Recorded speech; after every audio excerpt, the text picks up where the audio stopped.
बुजुर्ग माँ बाप का सबसे बड़ा सहारा क्या होता है? उनका घर, उनका परिवार। लेकिन अगर वही घर और वही परिवार उन्हें अपनाने से मना कर दे तो? हाल ही में केरला हाईकोर्ट का एक ऐसा फैसला आया है जिसने लाखों माता पिता को राहत की सांस दी है। अब बहू भी सीनियर सिटीजन एक्ट के तहत जिम्मेदार होगी। यानी बुढ़ापे में माँ बाप सिर्फ बेटे से ही नहीं बल्कि अपनी बहू से भी अपनी हक का मांग कर सकते हैं। जरा सोचिए, अगर आपकी बहू आपसे कहे कि आपका इस घर में कोई हक नहीं है, आप इस घर को छोड़ करके कहीं और चले जाओ, मैं आपको इस घर में नहीं रहने दूंगी, तो आप क्या करेंगे? जब आपके पास में ना तो कोई दूसरा रहने का ठिकाना है, ना कोई आपका दूसरा घर है, ना आपको ये ठिकाना है कि आप कहाँ जाएंगे और क्या करेंगे, तो ऐसे में आप क्या करेंगे? आज के इस वीडियो में कैसे केस के बारे में बात करने वाले हैं जिसने ये साफ कर दिया कि बेटे ही नहीं बल्कि बहू भी मेंटेनेंस देने के लिए जिम्मेदार है। केस का नाम है Anila versus maintenance tribunal and sub divisional magistrate. इसके ऊपर केरला हाईकोर्ट का एक ऐतिहासिक फैसला आया है। ये फैसला 16 जुलाई 2025 को आया है, जिसे जस्टिस बिजू अब्राहम ने सुनाया है। तो क्या हुआ था, आइए जानते हैं आज के इस वीडियो में। एक परिवार में मदर इन लॉ यानी कि सास और डॉटर इन लॉ यानी कि बहू के बीच में डिस्प्यूट चल रहा था। घर दो हिस्सों में बटा हुआ था। ग्राउंड फ्लोर पर डॉटर इन लॉ अपने पेरेंट्स और रिलेटिव के साथ रह रही थी। यानी ग्राउंड फ्लोर यानी कि जो निचला तल है उसमें डॉटर इन लॉ यानी कि बहू अपने परिवार और अपने सगे संबंधियों के साथ में रह रही थी। और इसके ऊपर जो फर्स्ट फ्लोर है उस पर रहना चाहती थी मदर इन लॉ यानी कि सासू, लेकिन उसको एंट्री ही नहीं मिल रही थी। किसके द्वारा? बहू के द्वारा उसको एंट्री नहीं दी जा रही थी। अब यहाँ पे एक ट्विस्ट आया। ओरिजिनल जो प्रॉपर्टी था वो मदर इन लॉ यानी कि सास की थी, लेकिन उन्होंने एक सेटलमेंट डीड के जरिए अपने बेटी के नाम कर दी थी। बाद में हालात ऐसा बना कि माँ के पास रहने के लिए कोई और प्रॉपर्टी बचा ही नहीं। और दूसरी तरफ डॉटर इन लॉ और उसके हस्बैंड में आपस में बनती नहीं है, झगड़ा होना शुरू हो जाता है। और डॉटर इन लॉ क्या करती है कि हस्बैंड के ऊपर नेगलेक्ट का आरोप लगाती है और उसके ऊपर डोमेस्टिक वायलेंस एक्ट के तहत केस दर्ज कर देती है।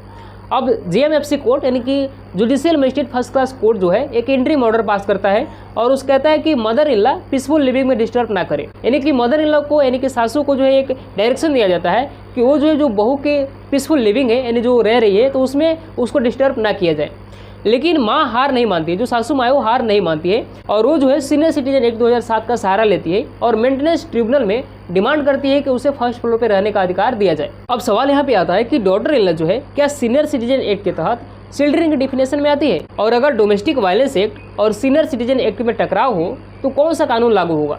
ये दो बड़े लीगल क्वेश्चन इस केस में थे। सबसे पहले डिफिनेशन का मुद्दा समझते हैं। सीनियर सिटीजन एक्ट के सेक्शन 2A में चिल्ड्रन लिखा हुआ है, जिसमें बेटा बेटी तो आते हैं लेकिन इंक्लूड शब्द का इस्तेमाल किया गया है।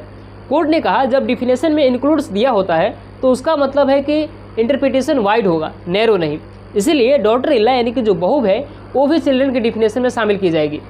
कोर्ट ने रीजनिंग दिया H Deepika versus maintenance welfare of parent 2020 का एक केस था, इस केस का हवाला दिया। साथ ही पी काशीलिंगम केस जो कि 1995 का केस था, इसमें सुप्रीम कोर्ट ने कहा था कि इंक्लूड्स जो शब्द है वो हमेशा डिफिनेशन को एक्सपेंड करता है। यानी कि बात साफ है कि अब बहू भी पेरेंट्स इन लॉ यानी कि माता पिता यानी जो सास ससुर हैं उनके मेंटेनेंस और वेलफेयर की जिम्मेदारी से बच नहीं सकती है। अब आते हैं दूसरे सवाल पे, domestic violence act versus senior citizen act. यानी कि अगर इन दोनों एक्ट में टकराव हो तो कौन सा एक्ट जो है बड़ा होगा, कौन सा एक्ट जो है छोटा होगा, कौन सा एक्ट किस पे भारी होगा? बहू का कहना था कि डीवी एक्ट यानी कि डोमेस्टिक वायलेंस एक्ट के तहत जो उसने केस की थी और उसको जो प्रोटेक्शन मिली थी उसमें मदर इन लॉ क्लेम नहीं कर सकती। लेकिन कोर्ट ने साफ किया कि दोनों कानून, जो डोमेस्टिक वायलेंस एक्ट है और जो सीनियर सिटीजन एक्ट है, दोनों पैरेलल चल सकते हैं। सुप्रीम कोर्ट ने यस विनीता केस 2021 का जो केस था इसमें कहा था कि सीनियर सिटीजन एक्ट का बेनिफिट लेने से डोमेस्टिक वायलेंस एक्ट के राइट्स खत्म नहीं होते।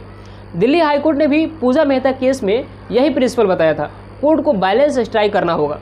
तो आखिर में केरला हाईकोर्ट ने क्या फैसला दिया? मदर इन लॉ यानी कि सास को फर्स्ट फ्लोर पर रहने की अनुमति दी गई और डॉटर इन लॉ को जो कि ग्राउंड फ्लोर पे पहले से ही रह रही थी, प्रॉपर्टी में सेपरेट बिल्डिंग नंबर और सेपरेट स्टेयरकेस यानी सीढ़ी का इंतजाम किया जाएगा ताकि दोनों पीसफुली रह सके। ये फैसला जो है केरला हाईकोर्ट ने किया। अब सबसे बड़ी बात कि कोर्ट ने रीट पिटीशन को डिसमिस कर दिया, यानी कि मदर इन लॉ की मांग को सही मानी गई। और इस जजमेंट से 3 बड़े प्रिंसिपल निकल के सामने आती हैं। पहला ये कि एक्सपेंडेड डिफिनेशन ऑफ चिल्ड्रन, अब डॉटर इन लॉ भी सीनियर सिटीजन एक्ट के दायरे में आएगी। मतलब कि जो डॉटर इन लॉ यानी जो बहू है वो भी सीनियर सिटीजन के एक्ट के दायरे में आएगी। अब वो ये नहीं कह सकती कि सास ससुर की जिम्मेवारी उसके ऊपर नहीं है। दूसरा इसमें ये निकल के आता है कि प्रॉपर्टी राइट्स प्रोटेक्शन, यानी कि जो ओरिजिनल ओनर है वो अपनी प्रॉपर्टी में रहने का उसको अधिकार है, चाहे सेटलमेंट डीड के बाद बेटी के नाम क्यों ना हुआ हो। तीसरा मेंटेनेंस की वाइड मीनिंग, सिर्फ पैसा देना ही मेंटेनेंस नहीं बल्कि रहने की जगह और सेफ शेल्टर भी इसका हिस्सा है। अब प्रैक्टिकल जिंदगी में इसका क्या असर होगा? देखिए, सीनियर सिटीजन के लिए वो सिर्फ बेटे पर नहीं बल्कि बहू से भी मेंटेनेंस और रेसिडेंस का हक मांग सकते हैं। ट्रिब्यूनल के समरी प्रोसीजर से उनको जल्दी से रिलीफ मिल सकता है। डॉटर इन लॉ के लिए अब उन्हें सीनियर सिटीजन एक्ट की प्रोसीडिंग फेस करनी पड़ सकती है, लेकिन उनका DV एक्ट का प्रोटेक्शन बना रहेगा। तीसरा, फैमिलीज के लिए ये जजमेंट एक बैलेंस बनाता है। बुजुर्गों को उनका अधिकार और महिलाओं को उनका सुरक्षा कवच दोनों मिलता है।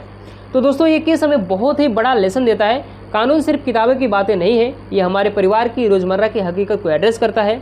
अगर आपके घर में सीनियर सिटीजन है तो याद रखिए, उनका हक सिर्फ फाइनेंशियल सपोर्ट तक सीमित नहीं है, बल्कि एक सुरक्षित घर और समान जीवन जीने का हक भी उनको है। आपको ये वीडियो कैसा लगा कमेंट में जरूर लिखिए। क्या आपको लगता है कि बहू को भी सीनियर सिटीजन एक्ट के तहत जिम्मेदार ठहराना सही है या नहीं?